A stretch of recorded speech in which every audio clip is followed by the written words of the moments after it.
Hi, Facebook Live. I was just having a really long instant messenger conversation with my friend, Samantha, and we were talking about the English language and really meaning what we're saying and being intentional with it and not just saying things that are accepted by society, but actually thinking about, like, what am I saying? What am I actually saying? Hi, Rose! And being conscious about what I'm saying. So, hello, Kelly. Good to see you. So, an example would be, hello, Andrea. An example would be the concept of ask, not tell. This is a huge thing that I live by. So, basically, if you listen in society and to your family members and to your friends, you will notice that a lot of times people will tell each other what to do. They may be in a conversation where they're talking and someone will go, you go, right? And they think they're just being polite and letting the other person go, and maybe they are. But what they're actually saying is a command. They're telling that person to go. I know that might seem like I'm hyper-analyzing it, but I really care about my words. I really care about what I'm communicating to another person and what I'm actually saying. Another example, someone just messaged me. Another example could be you're at the dinner table, right? Pass the salt. Instead of like, hey, could you pass the salt? Or like, hey, would you mind passing the salt? So if you literally just turn that sentence into a question, you've now made it an invitation. You've now made it a request. You've now verbally given the other person an option now. Now they have a choice as to whether they're going to speak. You go, right? They have a choice as to whether they're going to speak or pass the salt or like whatever they're going to do. And this is called ask, not tell. Now, what I'm still exploring in my life is kind of how far to take it. Like, you're at the grocery store and someone's like, have a nice day. Don't tell me what kind of day to have. You know, I feel like it can get really extreme. Sorry, I can't see who all's watching. Hello, I've got multiple viewers now. Hello, everyone.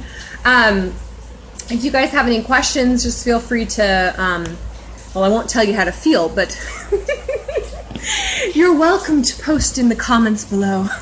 See how funny it is when you start to think about that? Another really common one people will use is like, they'll be talking about plans and at the end of it they'll say, let me know.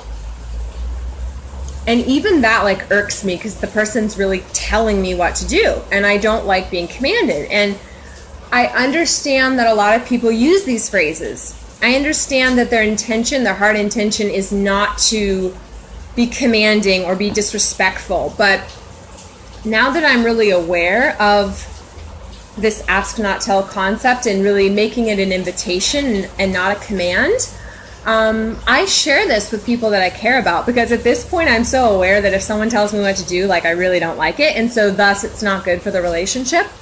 Now I'm not going to tell like Joe Schmo at the gas station, you know, who's like a gas station, hi Jermaine. I'm not going to tell Joe Schmo at the gas station who's working there like, don't tell me like, you know, to pump my gas. Like, I'm not going to tell him not to tell me what to do because he's just like a rando. But I'm talking about people that I'm involved with, people that I'm in relationship with. And it's hard. It's a risk to say, for those of you who just started watching, I'm talking about the difference between let me know, like telling someone what to do, for instance, like, let me know when you find out. Or like, hey, if you could let me know when you find out, that would be great. Or like, hey, I'd really appreciate it if you could let me know. You see, like one is expressing what you want, or one is requesting something, and the other one is like telling that person what to do. So it's just a subtlety, but I think it's really important in terms of taking command of your language and being respectful with your words and really meaning what you say. Like, I'm a person that if I tell you, I'll be praying for you, man. Like, if I tell you that, I want to actually be praying for you. And if I already know that I'm not going to be praying for you, then I'm not going to tell you that I'll be praying for you. You know, I'll say something nice like, wow, man, that's a rough situation. Or, you know, I'll say something else that I can live by, that I can stand by. So there's a certain level of integrity with your language, and that's just something that I live by. But hopefully that was good food for thought. If you just add a question mark, like if you just make that sentence a request instead of a command. So you'd say, hey, could you pick that up at the store for me tonight? Or like, hey, that'd be really great if you could pick that up. Instead of like, pick that up Friday and we'll meet. You see what I'm saying? So anyway, it's a subtle difference, but I hope that provides like a brand new food for thought. It's taken risk and vulnerability for me to express this in my relationships. Like, I've expressed it, and some people have been like, whoa, like, you want me to walk on eggshells? Like, whoa, I don't have time for that, or like, that's too much for me, or like, I shouldn't have to do that. See, people that are stubborn will say like, you're being unreasonable and I don't have time to adjust my words.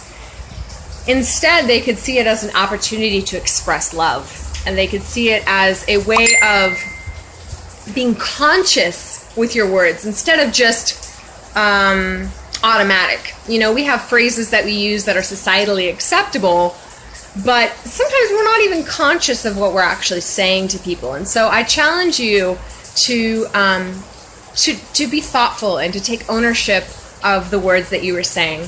Peace and love, hope and freedom. Bye, guys.